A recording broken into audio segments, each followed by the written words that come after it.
Anio fa 17 ny volana Desambra taona 2020 andro fahatelo amin'ny herinandro sambatra izay mbola iainantsika ny lohahevitra hoe Noely fahafahana ho an'izay rehetra mahalala an'Andriamanitra sady vao antso ny masina ho aminareo anie ny fahasoavana sy ny fiadanana avy amin'Andriamanitra irantsika sy Jesosy Kristy Tompo.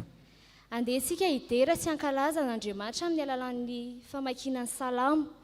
Salamo fa 420 vakiana ny andininy rehetra.